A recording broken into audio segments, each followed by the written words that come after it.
주신 이야기입니다. 자, 18장 제목 한번 읽읍시다. 예수님의 잡히심과 신문, 능력이 많으시나 자발적으로 잡혀서 우리 위해 고난 받으심, 필요할 때 당당하게 복음 전파. 자, 먼저 18장 앞부분에 예수님께서 체포당하십니다. 그런데 예수님께서 기드론 시내 저편의 동산으로 갔습니다. 다른 데서는 이 동산은 무슨 동산이라고 그래요? 겟세마네 동산이라죠. 그런데 그곳을 누가 알았어요? 예수님께서 자주 가시는 곳이고 2절에 보면 누구도 알았어요? 예수를 파는 가룟 유다도 알았습니다. 이 가룟 유다도 아는 곳에 가셨으니까 가룟 유다가 파는 것도 아셨고 가룟 유다가 아는 곳에 가셨으니까 예수님은 스스로 잡히시는 길을 가셨죠. 그리고 예수님을 판다 하는 단어가 계속 나오는데 판다는 것은 원래 돈을 받고 판다는 뜻이 아니라 무슨 뜻이다 했죠? 넘겨준다는 뜻이죠. 예수님을 다른 사람에게 넘겨준다. 자, 3절에 보면은 대제사장과 바리새인들에게서 얻은 하숙들을 데리고 온다. 하숙이라는 것은 아랫사람인데 성전에 일하는 성전 호위병들입니다. 레위인들입니다. 왔는데 예수님 누구를 찾느냐 하니까 나사렛 예수를 찾는다 하니까 5절에 예수님이 뭐라 그래요? 내려라. 이렇게 하니까 6절에 어떻게 됐어요? 완전 뒤로 볼록 낮아버졌어요. 신기하죠? 나다 이렇게 하니까 뒤로 낮아버졌어요. 나다 이 말이 헬라어로 에고 에임이거든요. 에고 에임이 지난주에도 우리 들었는데 이것은 나는 나다 하는 게 구약이 어디에 나오죠? 나는 여호와 하나님이다. 그 여호와를 갖다가 헬라어로 말하면 내로라 이렇게 됩니다. 그러니까 여호와다 이 말과 같아요. 예수님께서 나는 나다 했지만은 사실은 여호와다 이 말과 같은 거예요. 그 사람들이 아는지 모르지만 이 전체 말씀은 그 여호와를 이렇게 하는 그 능력이 나와서 뒤로 넘어진 거예요. 그러니까 능력이 많으신 예수님께서 잡히신 것입니다. 자, 그런데 베드로가 어떻게 했죠? 칼을 싹 빼들고 10절에 보면 제사장의 종의 귀를 잘라버렸어요. 예수님께서 베드로야 잘했다. 너 내 사랑해가지고 나를 보여줘서 고맙다. 이렇게 말했어요. 베드로야 칼을 다시 꽂아라. 아버지께서 나한테 주신 잔을 내가 마셔야 되겠다.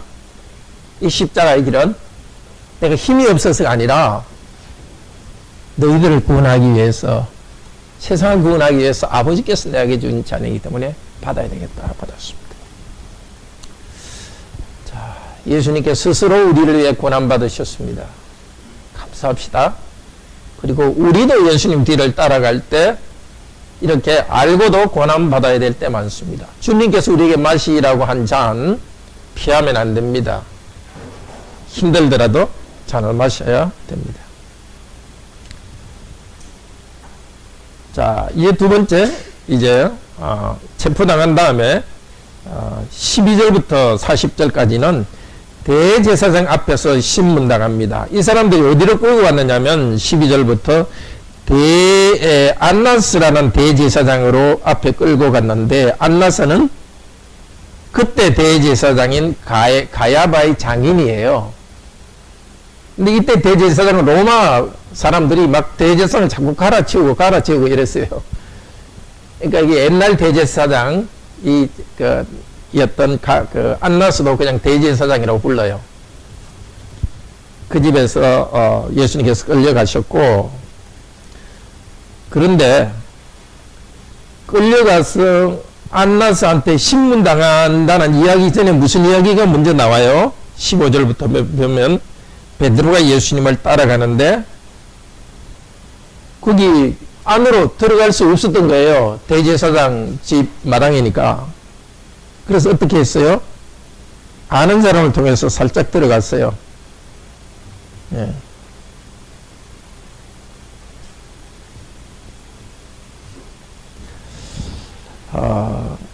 대제사장과, 여기 16절 대제사장과 아는 다른 제자가 나가서 문지키는 여자에게 말해줘서 좀 들여보내주라고 말했어요. 좀 재밌죠? 그냥 아무도 못 들어가는데, 어떤 제자가 이 대제사장과 잘 아는 사람이 있어가지고, 좀 어떻게 들어볼 수 없느냐 해가지고 베드로가 들어갔던 거예요. 그냥 이거 넘어가지면 어떻게 보면 좀 재밌잖아요. 네, 들어갔는데, 베드로가 거기서 18주면 숯불을 피우는데 불을 쭉 쬐고 있었습니다. 네.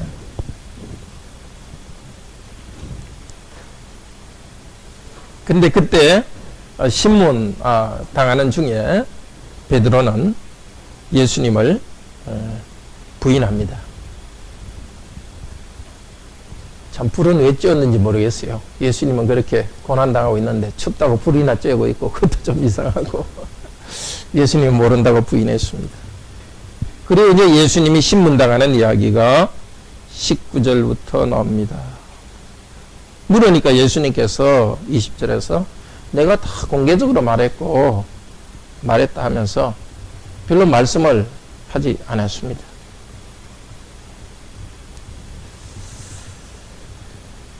그 다음에 이제 19절에서 24절은 이제 안나서 집에서 계속 이제 그 신문당하고 24절에 보면은 결박한 대로 대제사장 가야바에게로 예수님은 보냅니다. 가야바의 집에서.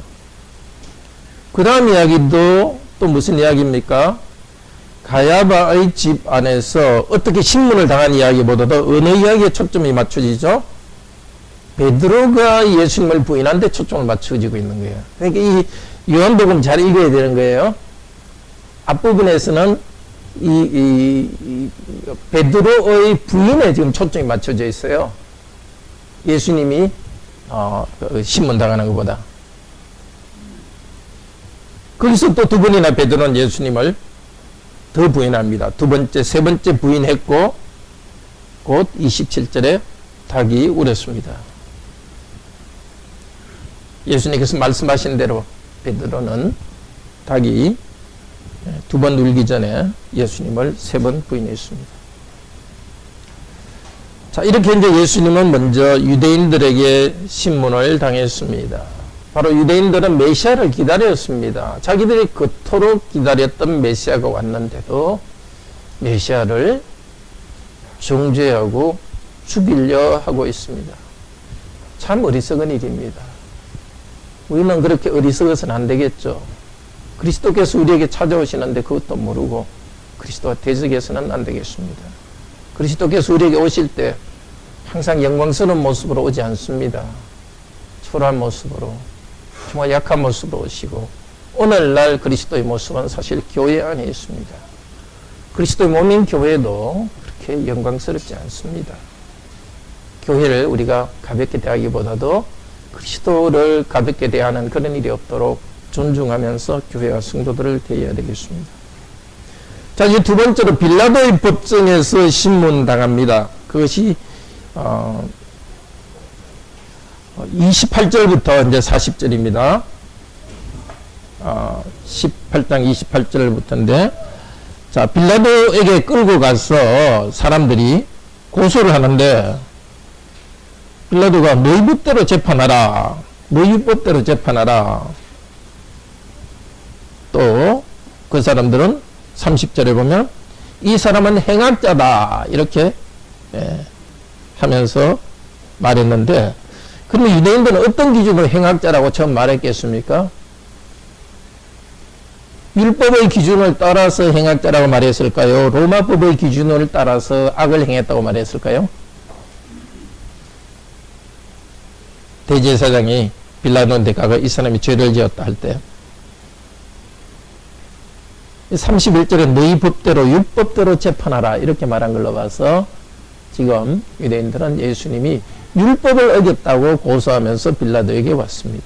그러니까 예수님의 죄목은 첫째로 유대인의 율법을 어겼다는 그 비난을 하면서 예수님을 끌고 왔습니다. 그러니까 다른 데서 보면 예수님이 하나님을 못 오겠다 그렇게 하죠. 예수님이 하늘에서 오실 인자라 하니까 그것 때문에 예수님을 고소했습니다. 자, 그런데 유대인들이 말하기를 우리는 32절 자기를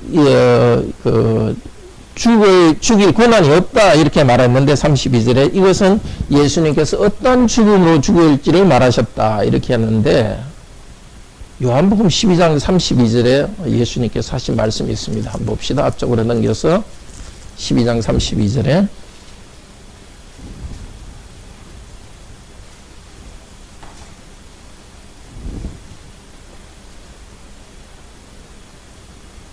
같이 읽읍시다. 내가 땅에서 들리면 모든 사람을 내게로 이끌겠노라 하시니 이 들리면이 뭐냐면은 뭘까요? 예수님이 들린다는 것은 십자가 위에 들리는 것입니다. 예수님께서 십자가 위에 들린다고 말했는데 이제 다시 18장으로 옵시다. 우리에게는 죽일 권한이 없나니 이 말은 십자가에서 죽여달라는 것이고 예수님의 말을 응한다 이 말은 성취된다는 뜻입니다. 성경에서 응한다 하는 말은 성취되기 위해서입니다. 자, 그러니까 빌라도가 예수님을 이제 관정으로 데리고 들어갑니다. 관정은 관리가 있는 마당이라는 뜻입니다. 총독부가 있는 군인들이 있고 군인들이 있는 그 막사 안에 그 터 안에 총독부가 있습니다. 이제 거기 들어가서 예수님을 신문합니다. 33절 이후부터 쭉 이렇게 주로 무엇을 지금 묻고 있습니까? 빌라도가 제일 많이 나오는 말이 뭡니까? 한번 볼래요? 중고등학생 한번 33절에서 37절까지 도대체 예수님에 대해서 무엇인가를 지금 빌라도가 조사하고 있습니까?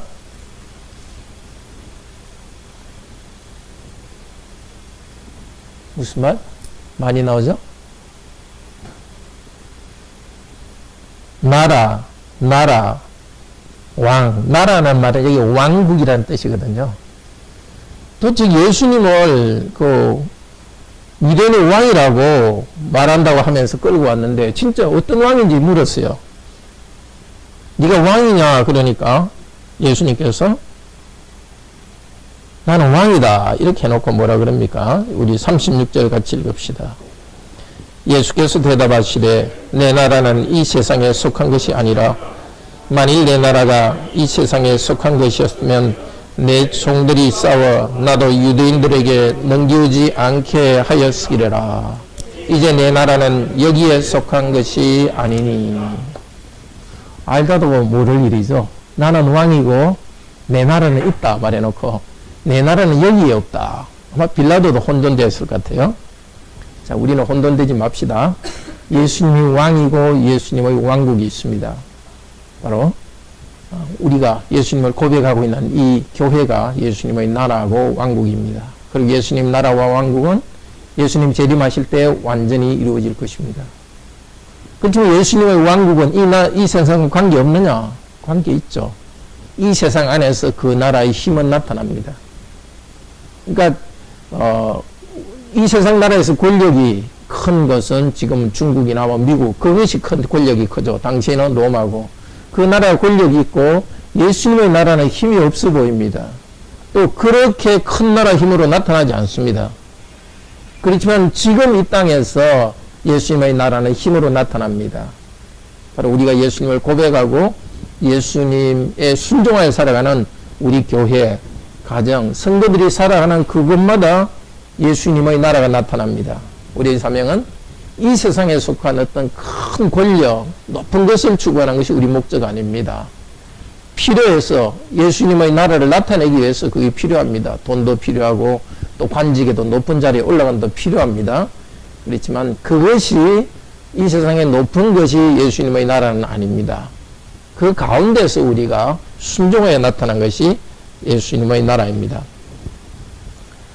자, 빌라도는 예수님을 신문하고서 다시 그 38절에 보면 유대인들에게 그 총독부 밖으로 나가서 말합니다. 이 사람에게 아무 죄도 없다 이렇게 말합니다.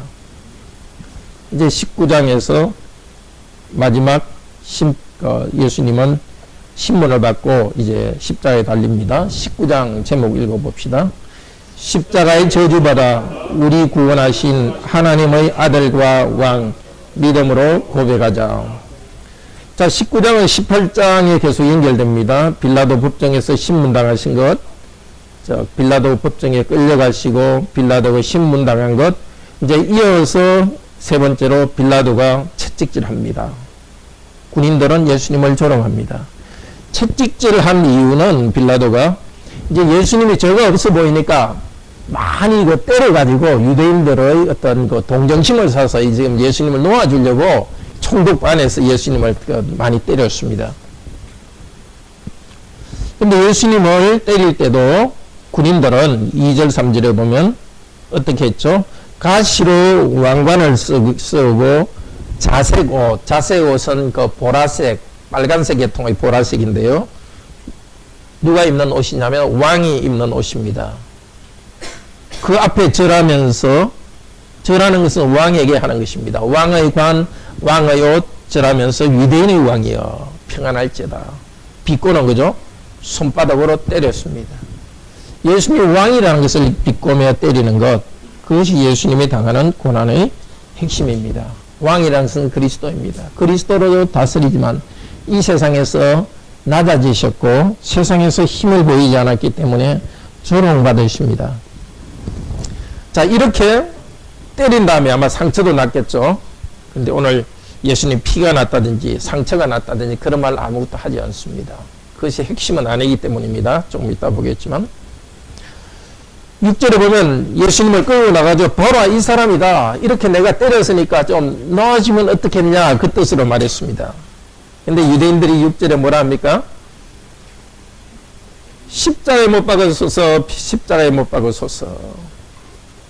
또 유대인들이 하는 마지막 말도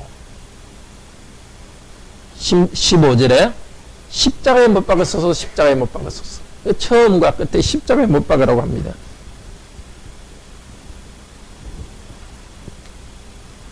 7절에 보면은 우리 법대로 하면 저가 당연히 죽을 것이다. 그러니까 유대인의 율법에 의하면 당연히 죽어야 된다고 말합니다. 또 예수님은 하나님의 아들 신이라 말했다. 이 말을 듣고 빌라도가 무서워했어요.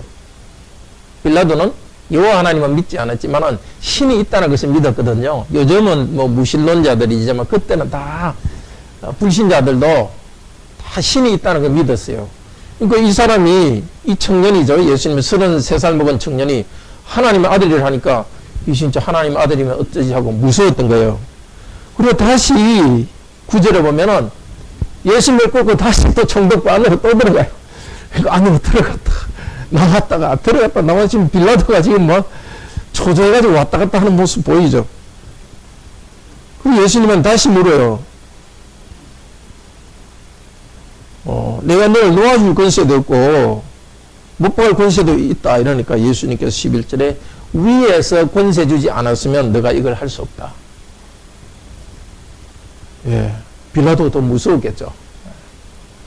자, 예수님 이 말씀 참 중요합니다. 예수님이 십자가에 달려 죽으셨지만은 예수님께서는 위의 권세, 하나님의 권세 안에서 십자가에 죽으셨습니다. 땅에서 유대인들이 예수님을 죽이려 하고 빌라도가 예수님을 사형에 처하지만은 하나님의 크신 권능을 나타내기 위해서입니다. 무엇을 나타내기 위해서? 죄인들을 심판하시는 그 권능을, 우리가 십자가에 못 박혀 죽을 것을 예수님께서 대신 죽도록 하기 위해서 이 일을 하셨습니다. 자, 그리고 다시 12절에 이름으로 빌라도가 예수를 놓으려고 더욱 힘썼으나, 이 빌라도가 예수님을 데리고 나왔는지 아니면 혼자 나왔는지 뭐좀 또다시 또 밖으로 나왔어요. 유대인들이 소리쳤는데 이번에는 뭐라 그래요? 12절에 이 예수를 석방하면 가이사의 충신이 아니라, 가이사는 로마 황제입니다. 로마 황제의 충신이 아니라 이 사람은 자기를 왕이라 하는데 이 사람 낳아주면 당신이 충신이 아니다. 참, 이 유대인들, 여기 말한 유대인이라는 것은 보통 유대인이 아니라 서기관, 바리새인 이런 사람들을 주로 말합니다. 처음에는 예수님을 어떤 식으로 죽이려 했어요? 유대인의 법을 어겼으니까 죽어야 된다 했고, 그게 안 되니까 또 뭐라 그래요? 로마의 법을 어겼으니까 죽여야 된다고 막 이것저것 갖다 댑니다. 그러니까 빌라도가 어떻게 해요? 16절에 보면 저희를 십자가에 못 박히게 16절 넘겨주니라. 넘겨준다는 게 바로 앞쪽에 나왔던 유다가 예수님을 판단한 말과 똑같습니다. 예수님은 넘겨줬습니다. 자, 1번의 4 교재에 1번의 3 다음에 2라 되어 있는데 그걸 4로 바꾸시죠. 대제사장과 유대인의 반응과 빌라도의 마지막 결정. 2가 아니라 4로 바꾸십시오. 자, 이제 예수님께서 십자가에서 죽으십니다. 죽으시는 장면은 예언을 이루신다는 것이 강조되고 있습니다. 예수님을 십자가에 못 박으면서 십자가 좌우에는 강도 2명이 있었고 십자가 위에 뭐라고 팻말이 쓰여져 있었어요? 유대인의 왕. 어느 나라 말로? 한국말로 쓰인 게 아니라 히브리 말, 또 로마 말, 또 헬라 말. 그 당시에 헬라가 요즘으로 치면 영어처럼 헬라는 학문적인 언어였어요. 로마어는 요즘 영어처럼 온 세상에 통용되는 언어였고, 또 유대어는 사실은 아람어인데요. 유대인들이 쓰는 말이에요. 그러니까 그 세 개의 가장 중요한 말로 다 써놓았던 거예요. 이 빌라도는 왜 그렇게 했는지는 모르겠어요. 이것도 하나님의 섭리 가운데 예수님은 왕이라는 것을 나타내기 위해서죠. 우리 유대인들이 보고 뭐라 그랬어요? 기분이 나빠가지고 유대인의 왕이라 쓰지 말고 자기 스스로 유대인의 왕이라 말했던 사람이라 써라 이렇게 한 거예요. 그러니까 빌라도가 뭐라 그래요? 됐다. 내가 할 거 됐으니까 관두라. 진짜 거기도 어떤 하나님의 섭리가 있었던 것 같습니다. 그리고 군인들이 예수님의 옷을 제비 뽑아서 나눕니다. 근데 이것은 시편 22편 18표를 예언된 걸 이룬 건데요. 한번 찾아볼까요? 시편, 여기 손을 두시고 시편 22편 18절 한번 봅시다. 816페이지입니다.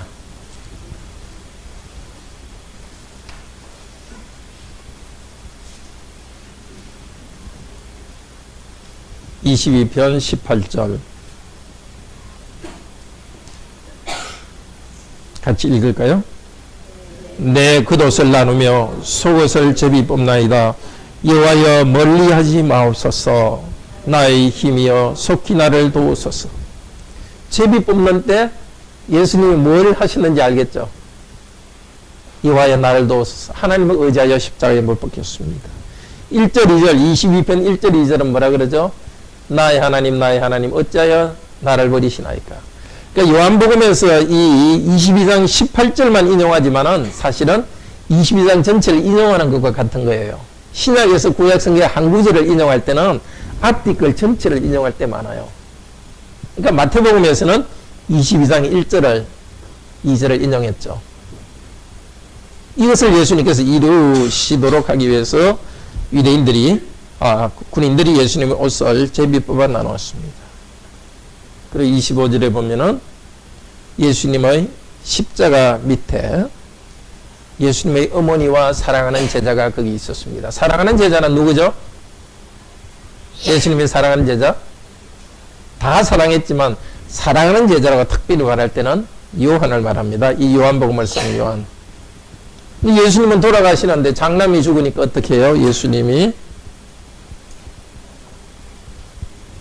어머니 마리아를 보고 여자여 이제 요한이 당신의 아들을 일을 할 것입니다. 아들로 모실 것입니다. 그때부터 요한이 마리아를 어머니로 모셨습니다. 여기서 교회가 뭔지를 가르치고 있습니다. 교회는 하나의 새로운 가족입니다.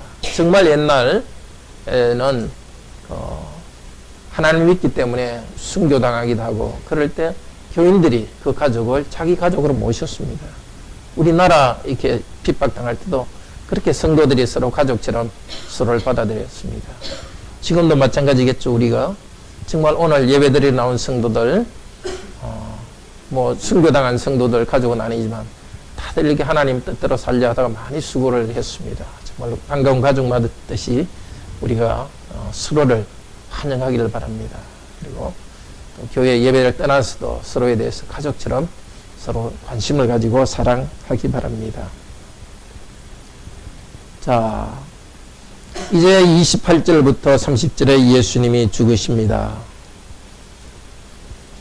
28절에도 성경을 응하게 하려 하심이라, 성경을 이루게 하려 하심이라. 왜 이루게 하시는가? 예수님이 목마르다 하니까 신포도주가 담긴 그릇을 신포도주가 머금은 해용이라는 스폰지처럼 된 거거든요. 그 신포도주를 스폰지와 같은 것에 담아가지고 막대기에 이렇게 꽂아가지고 예수님 입에다가 신포도주를 데웠습니다. 이것도 구약 성경을 이루기 위해서 있은 일이라고 합니다. 시편 69편 21절. 아까 거기 조금 뒤로 보면 되겠죠? 850페이지입니다. 구약 850페이지.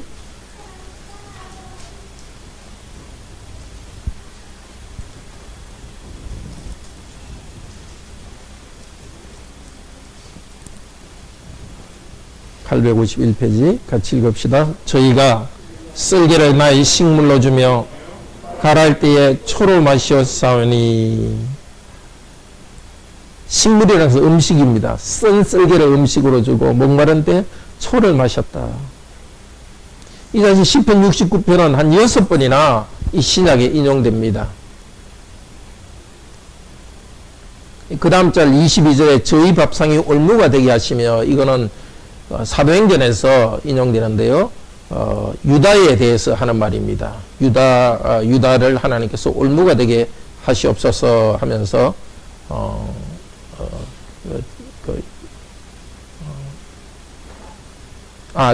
로마서 11장 9절에 인용되는 그 내용입니다. 어쨌든 예수님께서 지금 십자가에 달린 것은 다 구약 예언을 이루기 위해서입니다. 그리고 30절에 예수님이 돌아가셨습니다. 그리고 이제 대개 십자가에 죽은 사람은 군인들이 죽었는지 확인하기 위해 가지고 다리를 팍 꺾어요. 살아있으면 이게 꿈틀하겠죠. 그러면 이제 더 이제 죽이는데, 예수님에 대해서 다리를 이제 꺾으려고 하니까 이미 완전히 죽은 게 확인됐어요. 그리고 죽이는 대신에 진짜 죽었는지 보자 하면서 창으로 배를 탁 찌르니까 배에서 물이 확, 피와 물이 같이 쏟아졌습니다. 자, 이것도 구약 성경을 이루기 위해서입니다. 다리가 꺾이지 않았다는 것은 출애굽기 12장 4절에 있는 말씀이에요. 한번 볼까요? 출애굽기 12장 4절.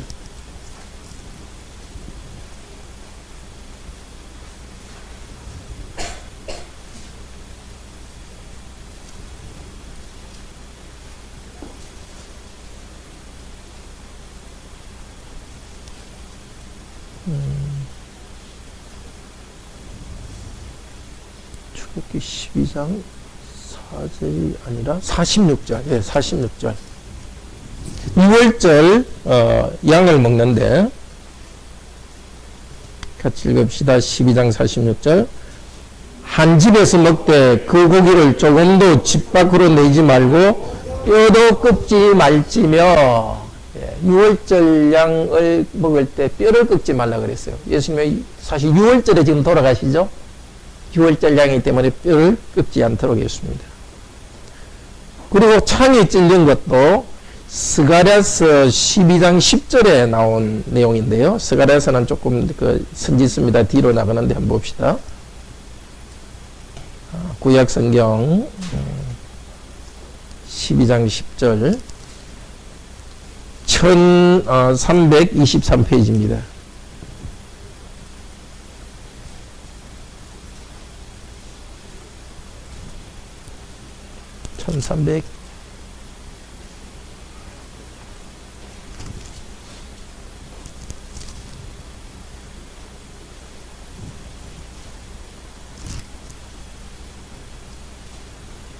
1324페이지 12장 10절 같이 읽읍시다.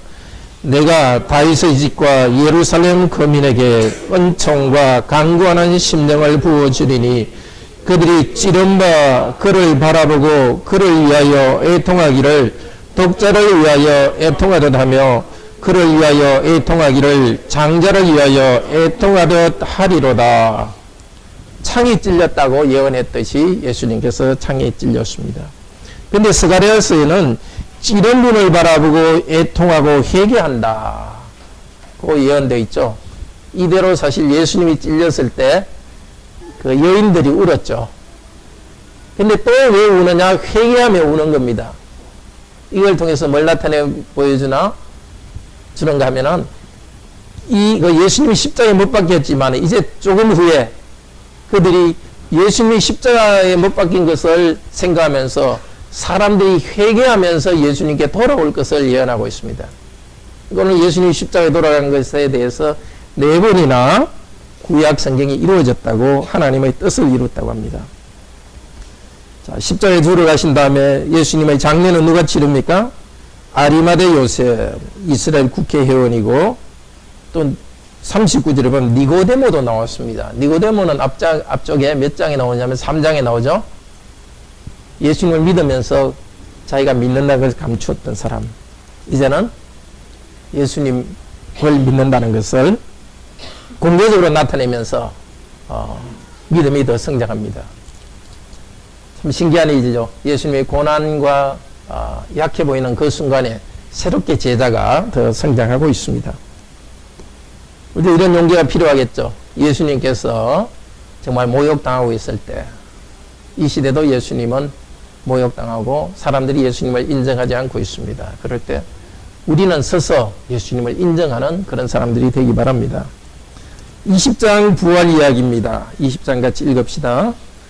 부활하여 나타나신 예수님, 부활하여 몸은 하늘에 계시지만 성령과 능력으로 땅에 계신 그리스도를 믿어라. 자, 1절에서 18절에는 이제 그날 새벽에 빈 무덤을 보았습니다. 막딜라 마리아가 예수님의 무덤에 갔더니 무덤이 빈 것을 보았습니다. 달려가서 제자들에게 갔더니 시몬 베드로와 요한이 그 무덤에 갔는데 역시 무덤이 비어 있는 것을 보았습니다. 근데 20장 10절에 보면 두 사람은 어떻게 했어요?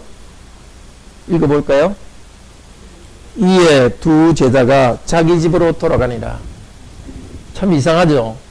예수님이 시체가 없다면서 너무 쉽게 돌아갔습니다. 근데 막달라 마리아는 거기서 울며 있었는데 천사가 나타나서 말합니다. 어찌하여 울고 있느냐?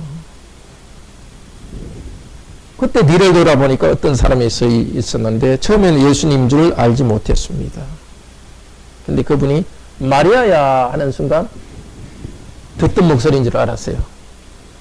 예수님 하고 말했습니다. 지금도 예수님은 눈에 보이게 우리에게 나타나지 않습니다. 우리는 자꾸 눈에 보이는 예수님을 원하는데 그때 마리아에게 예수님께서는 마리아야 말하시면서 다가오셨습니다. 그런데 예수님을 만나기 위해서는 말씀을 읽어야 됩니다. 말씀을 들어야 됩니다. 부활하신 예수 그리스도께서는 말씀을 듣고 말씀을 읽을 때 우리 이름을 부르시고 다가오십니다. 마리아에게 말합니다. 가서 형제들에게 말하라. 17절. 내가 내 아버지 곧 너희 아버지, 내 하나님 곧 너희 하나님께 올라간다고 말해라. 이 부활하신 다음에 이 큰 은혜가 있었습니다. 영원부터 아버지이신 하나님 아버지가 이제 우리의 아버지가 되었습니다. 예수님의 하나님이 우리에게 하나님이 되었습니다. 엄청난 일입니다. 여러분, 아버지는 원래 좋고 사랑 많은 분들이죠. 여러분 아버지 중에 그렇지 않은 분도 있었겠지만 원래 성경에서 아버지 모습은 사랑이 많고 모든 좋은 것을 해주는 그런 모습입니다. 하늘에 계신 하나님이 우리 아버지로서 좋은 것을 해주십니다. 예수님 때문입니다. 이것을 믿기를 바랍니다. 어려운 일이 있을 때 내 아버지가 하나님이시다. 믿고 기도하면서 은혜 받기를 바랍니다. 근데 예수님의 부활 소식을 제일 처음 들은 사람이 여자입니다. 제일 처음 전한 사람이 여자입니다. 제자들은 도망갔었습니다. 왜 그랬을까요? 두 가지 이유 때문이에요. 제자들이 비겁하게 도망갔던 것에 대해서 예수님께서 책망하기 위해서입니다. 여인을 통해서 복음을 전함으로써 부끄럽게 하기 위해서입니다. 또 겸손하게 복음을 받아들이도록 하기 위해서입니다.